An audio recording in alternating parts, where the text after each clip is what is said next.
ရှိမှ20နှစ်ဖြစ်ပြီဆိုတော့ဒါ23ပေါ့နော်23ကြည့်မယ်အဲ့တော့皆さんတို့ကြည့်မယ်ဆိုလို့ရှိရင်ကိုမမေကွန်စာအုပ်ရှင်ပို့ဆင်ပြပါတယ်အဲ့ဒီမေကွန်စာအုပ်ထဲကအတိုင်းဒီခုနှစ်အတိုင်းလိုက်တိုက်ပြီးတော့ကြည့်ပါဖြည့်ကြည့်ပါအဲ့တော့ထုံးစံတိုင်းမေကွန်စာဖတ်ပါမယ်ပုံစံနံပါတ်က23ဖြစ်ပါတယ်အဲ့တော့ Ranshu no တဲ့ Yu-Gi-Oh နိဆိုဤတဲ့ဒါဒါရှိမှန်ကန်တယ်မိုနိုဝအရာတိဒိုတဲ့ desk ပဲအရာလေးတဲ့ဟုတ်ပြီနော်အဲ့တော့ဒီမှာကျတော့ဖူရီကနာတင်မပေးထားဘူးဒီခန်းကြီးတွေကိုတော့တို့ကရမှာဖြစ်တော့မယ်အဲ့ဒီမှာတို့ကဒီ Yu-Gi-Oh ကိုမရရင်တော့မှပဲ Ranshu ကိုသိရမယ် Ranshu လာမယ်အပိတ်ရဲ့ဟုတ်ပြီနော်ဒီတာတာရှိလို့သိရမယ်မှန်ကန်တာမိုနိုအရာတိဒိုတဲ့ desk ပဲဟာလေအဲ့ဒါဆိုတို့ကဒီမေးခွန်းကိုဖတ်ပြီးဘယ်လိုနားလဲတဲ့နောက်တစ်ပတ်ရဲ့အတန်းနဲ့ပတ်သက်ပြီးမှန်ကန်တော့သွားရှာဟုတ်ပြီနော်အဲ့တော့နောက်တစ်ပတ်အတန်းနဲ့ပတ်သက်မှန်ကန်တာရှာမယ်ဆိုတော့ဒီမှာစာကြောင်းကတိတ်ပြီးထွေထူးရေးထားတာမရှိဘူးအဲ့တော့အချိန်တွေနဲ့ရက်တွေရေးထားတာဟိုဒီမှာရက်တွေနဲ့အချိန်တွေရေးထားတာအဲ့ဒါဖြစ်တဲ့အတွက်ကြောင့်အဖြေကိုလည်းတစ်ချက်ကြည့်ကြည့်တော့အဖြေမှာလည်းပဲရက်တွေပါနေတာဟိုရက်တွေပါတယ်အဲ့တော့ငါတို့အဲ့ရက်တွေသတိထားကြည့်ရမယ်အဓိကဘာကြည့်ရမှာလဲဆိုတော့သူမေးချင်တာကနောက်တစ်ပတ်အတန်းနဲ့ပတ်သက်ပြီးမေးတာဖြစ်တဲ့အတွက်ကြောင့်နောက်တစ်ပတ်အတန်းကိုပဲတွေ့အောင်ရှာမယ်အဲ့တော့နောက်တစ်ပတ်အတန်းကိုတွေ့အောင်ရှာလိုက်တော့နောက်တစ်ပတ်ကဘာမှတွေ့လဲဒီခန်းကြီးကနေရှာမယ်ရှာလိုက်တော့ဒီမှာတိုးလေးတကယ်ဆိုရင်အကုန်လုံးဖတ်တောင်ရတယ်ဒါပေမဲ့သူကရှာကျင်လာ point ဖမ်းကျင်လာရတယ် right shoe ကို point ဖမ်းလိုက်ဘာလို့ဆိုတော့နောက်တစ်ပတ်ကိုပဲမေးတာအဓိကကအဲ့တော့ဒီမှာတွေ့မယ်အဲ့ဒါဆိုရင်ဖတ်မယ်နောက်တစ်ပတ်ရဲတဲ့အဲ့တော့ဒီမှာခါယောဘီနဲ့မိုခုယောဘီဓာတ်ခဲဒီမှာဒီခန်းကြီးနှလုံးမရရင်ထားလိုက်ဒီခန်းကြီးတော့ရမယ်ကြည်ခံအချိန်ကခါဝါရီမတ်ပြောင်းလဲမယ်အဲ့တော့နောက်တစ်ပတ်ရဲခါယောဘီနဲ့မိုခုယောဘီဓာတ်ခဲအချိန်ပြောင်းလဲမယ်ဟုတ်ပြီနော်အဲ့ဒါဆိုရင်ခါယောဘီနဲ့မိုခုယောဘီပဲအတွက်ကြောင့်ဘယ်လိုပြောင်းမလဲခါယောဘီကတနားခွဲကနေနှစ်ခွဲအထိအဲ့ဒါတွေကိုကျွန်တော်တို့သွားဖတ်မနေနဲ့မြင်တာနဲ့သိရမယ်ဒါတစ်ဒါနာကြီးဒါကတဝက်တနာကြီးခွဲကနေ2နာရီအထိဟုတ်ပြီမိုခုယောဘီက7ခွဲကနေဘာထိလဲဆိုတော့2နာရီခွဲအထိဟုတ်ပြီအဲ့ဒါဆိုလို့ရှိရင်သူကနေပြီးတော့အချိန်ပြောင်းမယ်ဘယ်လိုပြောင်းလဲဆိုတော့တဲ့တနာရီခွဲကနေ2ခွဲအထိ7ခွဲကနေ2ခွဲအထိပြောင်းနေတာပြောတယ်သူကပြောင်းသွားတဲ့ပုံစံမျိုးပြောတာဘယ်ကနေဘယ်လိုပြောင်းလာလဲဆိုတော့မတွေ့နေဘူးအဲ့တော့ငါတို့ကဘယ်လိုသွားရှာမလဲဘယ်ကနေပြီးတော့ပြောင်းလာလဲဆိုတော့ရှာရမယ်ဆိုတော့အဲ့တော့ဒီမှာအချိန်ပါတဲ့အတွက်ကြောင့်ဒီမှာပဲရှိနိုင်တယ်အဲ့တော့ဒီမှာကြည့်ကြည့်မယ်အဲ့တော့တနင်္လာနေ့ကနေတဲ့တောက်ကြနေရဲတဲ့တနာရီကနေပြီးတော့2ခွဲအထိအချိန်ပြီးတဲ့နောက်တစ်ဘက်ကစပြီးတော့ခုနကဟောက်ပြန်ဆက်မယ်အဲ့တော့ပုံမှန်ကတနာရီကနေ2ခွဲအထိအချိန်ကနောက်တစ်ဘက်ကစပြီးတော့ဒီခါယောဘီနဲ့မိုခုယောဘီက1ခွဲကနေ2ခွဲ7ခွဲကနေ2ခွဲဘာပြောင်းလဲသွားလဲ1ခွဲကနေဆိုတော့တနာရီကနေစမှာကို1ခွဲရောက်တော့နိုင်ဝက်နောက်ဆုတ်သွားတယ်ဟုတ်ပြီနော်အနောက်က2ခွဲတူတူပဲဒီမှာ7ခွဲဆိုတော့မူရင်းကတနာရီကနေစတော့7ခွဲဆိုတော့နိုင်ဝက်ဆော့သွားတယ်အနောက်ကအချိန်အတူတူပဲဟုတ်ပြီအဲ့ဒါဆိုရင်ဒီနှစ်ခုပြောင်းလဲမှာပါရှိလဲအဲ့တော့ခါယောဘီဒီပုံမှန်ထက်နောက်ကျတယ်မိုခုယောဘီဒီပုံမှန်ထက်စောတယ်အဲ့နှစ်ခုကွာတယ်ဟုတ်ပြီအဲ့တော့အဖြေသွားရှာမယ်အဲ့တော့ဒီနှစ်ခုကမတူတဲ့အတွက်ကြောင့်တစ်ခုချင်းစီဖြေတဲ့နေရာမှာပဲရှာရမယ်တစ်ခုချင်းစီဖြေဆိုတော့စကြည့်မယ်နံပါတ်1ကကျတော့နောက်တစ်ပတ်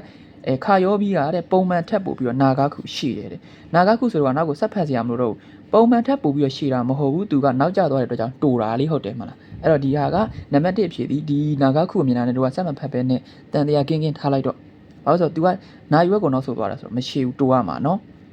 ဆက်သွားမယ်နံပါတ်2ကကျတော့နောက်တစ်ပတ်မိုခုယောဘီတည်တယ်အဲ့တော့မိုခုယောဘီဆိုတော့ဒါကိုကြည့်ရမယ်အဲ့တော့ပုံမှန်ထက်ပိုဟာယာခုစောတယ်ဟုတ်တယ် तू ပြောတာနာရီတနာရီမှာစားတဲ့ဟာ12ခွဲမှာစားတယ်ပုံမှန်ထက်စောတယ်အဲ့တော့အတန်းကိုသွားမယ်အဲ့တော့ဒါဖြစ်နိုင်တယ်စကားပြမယ်ဆက်သွားမယ်နောက်တစ်ပတ်ရဲ့တဲ့ခါယောဘီနဲ့မိုခုယောဘီတည်ပုံမှန်ထက်ပိုအဲ့တော့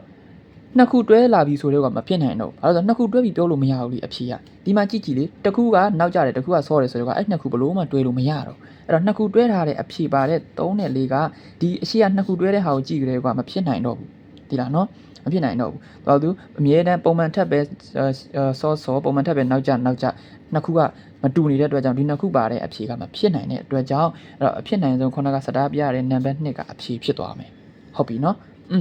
်အဲ့ဒါဆိုလို့ရှိရင်အဆင်ပြေမယ်ပေါ့အဲ့လိုရှာမယ်ကဲတော့ဆက်ကြည့်မယ်ခုနက23ခု24ကိုဆက်သွားမယ်ဟုတ်ပြီနော်24ကိုဆက်သွားမယ်အဲ့တော့မေးခွန်းကိုပဲနားလည်အောင်လုပ်မယ်အဲ့တော့ဒီမှာလည်းပဲကြည့်မယ်ဘာခန်းကြီးမှာဘာဖူရီကနာမှာမရှိတာအန်ဖိုးပဲเนาะဒါအန်ဖိုးမေးခွန်းစာအုပ်ပဲเนาะအဲ့တော့2021ခုနလပိုင်း GMPD မေးခွန်းစာအုပ်ပဲဒါမေးခွန်းကြီးနံပါတ်4ပုံစံနံပါတ်က222324ရဲ့24နောက်ဆုံးပုတ်ဖြစ်တယ်အဲ့ဒါကိုဒီမှာဘာဖူရီကနာမှာမပါဘူးအဲ့လိုမျိုးအဲ့တော့ဒီမှာမေးခွန်းဆက်ဖတ်ပါမယ်အဲ့တော့ဒီမှာဒီလိုစံနေမြင်နေအရှိကဟာတွေခေါင်းရှုပ်ခံပြီးအချိန်ကုန်ခွဲမဖက်နဲ့ဒါကခါတာခါနာရတဲ့ကြောင့်ဒါခါတာခါနာလူမောင်ခါတာခါနာလို့နာမည်ပေးလိုက်ဒါခန်းကြီးနှလုံးနဲ့နေတဲ့ကြောင့်ဒါမောင်ခန်းကြီးလို့ပေးလိုက်ဟုတ်ပြီအဲ့ဒါလူ2ယောက်ရှိတယ်မောင်ခါတာခါနာနဲ့မောင်ခန်းကြီးဟုတ်ပြီအဲ့ဒါဆိုရင်တော့ဆက်ဖတ်မယ်မောင်ခါတာခါနာဒီတဲ့မောင်ခန်းကြီးထံတို့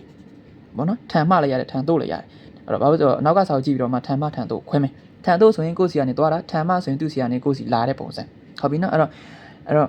ခါတာခါနာမောင်ခါတာခါနာဒီမောင်ခန်းကြီးထံသို့နာနီအိုဘာကိုတဲ့ဒီခန်းကြီးကိုရမှဖြစ်မဲ့တာနိုမီမရှိတာခါဒါတာနိုမီမှာတောင်းဆိုတာဒီပု္ပ္ပစာဒီခန်းကြီးလေးရဲ့ point လို့ပြောလို့ရတယ်ဟုတ်ပြီနော်အဲ့တော့ဒီခန်းကြီးလေးမရရင်တော့အဆင်မပြေဘူးပြန်ပြောမယ်မောင်ခါတာခါနာကမောင်ခန်းကြီးထံကိုဘာကိုတောင်းဆိုခဲ့တာလေမေးခွန်းရသွားလောက်ကြည့်ရင်ခါတာခါနာခန်းကြီးစီကိုတောင်းဆိုတဲ့အရာကိုရှာရမှာဟုတ်ပြီအဲ့တော့တာနိုမီမြတ်ကတောင်းဆိုတာတောင်းဆိုတဲ့စကားလုံးကိုဓာတ်ရိုက်ဖော်ပြရင်လည်းဖော်ပြမယ်တောင်းဆိုတဲ့စကားလုံးရဲ့တွေ့ဝိုက်တဲ့နီးဖြစ်တဲ့ one ကိုင်းရှိမှတ်တွေတဲမိုအီတဲမိုရာ ms ခါတွေလည်းအဲ့လိုမျိုးစကားလုံးတွေလည်းရှိရင်ရှိတယ်ဟုတ်ပြီနော်အဲ့ဒါတွေနဲ့လည်းဖော်ပြရင်ဖော်ပြမယ်အဲ့တော့ဒီခန်းကြီးလေးကအဓိက point ပဲဒီကောင်လေးရဲ့အတိတ်ပေါ်တာသိရင်လို့ရှာလို့လွယ်ပြီအဲ့တော့ပြန်ပြောမယ်မောင်ခါတာခါနာကဒီခန်းကြီးစီကနေပြီးတော့ဘာကိုတောင်းဆိုတာလဲဟုတ်ပြီအဲ့ဒါဆိုလို့ရှိရင်ဒီစာပိုင်းရဲ့အခြေအနေကိုကြည့်ရမယ်ဆိုလို့ရှိရင်ဒီခန်းကြီးကခန်းကြီးရဲ့ဒီမောင်ခန်းကြီးရဲ့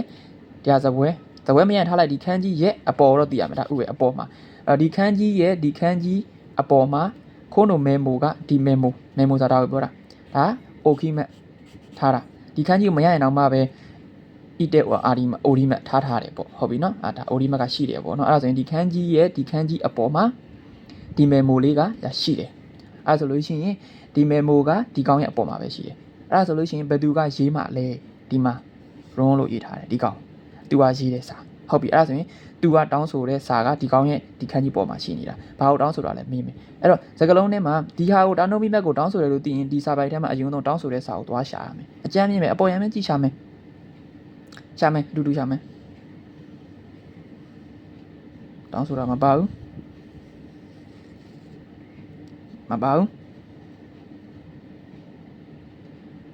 အဲ့တက်ကူရာဆိုင်ဒါအဲ့တက်ကူရာဆိုင်ကပြောမယ်ဆိုရင်ဒါစိတ်ခိုင်းတာဖြစ်တဲ့အတွက်ကြောင့်တောင်းဆိုတဲ့စကားတွေမှာထည့်လို့လည်းရတယ်အဲ့တက်ကူရာဆိုင်တော့သွားပေးပါဟုတ်ပြီနော်အဲ့တက်ခီတက်ကူရာဆိုင်သွားလာပေးပါနော်သွားပေးပါလို့ပြောတာ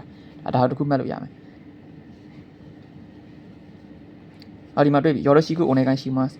အဲ့တော့ဒါကအစင်လိုက်ရှာပြတာတို့ကတော့မျက်စိလင်လို့အဲ့လိုရှာမယ်ဆိုရင်ဒီကောင်လေးတည်မယ်ဆိုရင်ဒါယောရရှိကုဒီခန်းကြီးကို one ကိုင်းကိုမရရင်တောင်မှပဲ one ကိုင်းတောင်အန်သူလောက်ကြာမှတွေ့မှာပေါ့နော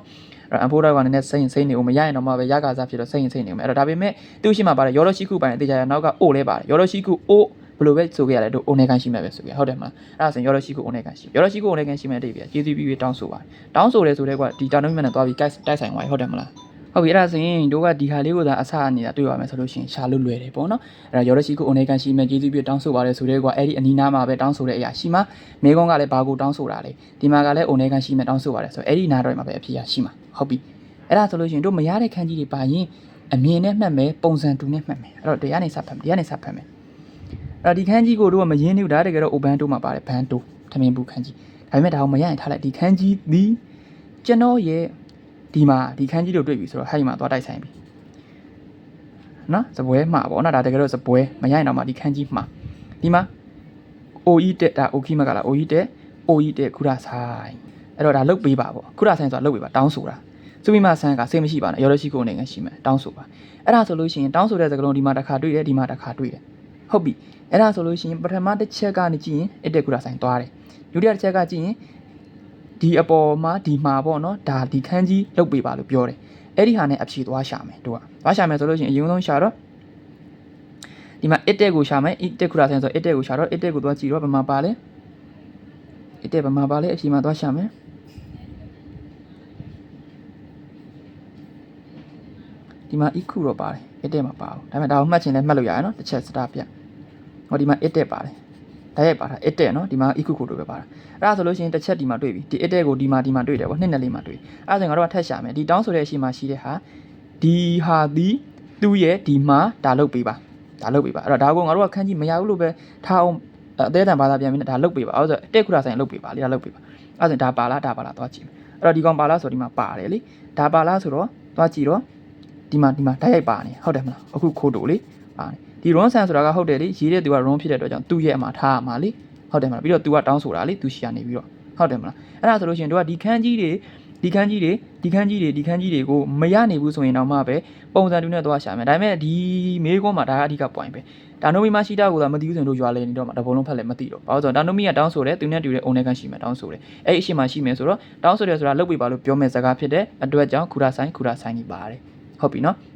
အဲ့တော့တူကသွားကြည့်လိုက်တော့ဒီမှာဒီခန်းကြီးပါလို့အဲ့ခန်းကြီးပါတာဒီမှာရှိတယ်ဒီခန်းကြီးပါတော့ဒီမှာရှိတယ်နောက်တစ်ခုကဒီမှာ edit ခူရာဆိုင်မှာဒီမှာ edit ပါတယ်ဟုတ်တယ်မလားအဲ့ဒါဆိုရင်အဖြေကနံပါတ်4ဖြစ်သွားပြီ ဟုတ်ပြီနော်အဲ့တော့ခန်းကြီးမရရင်တော့မှပဲဘယ်လိုမျိုးအသုံးချရမလဲဘယ်လိုမျိုးကြော်ဖြတ်ရမလဲအခုလိုပဲ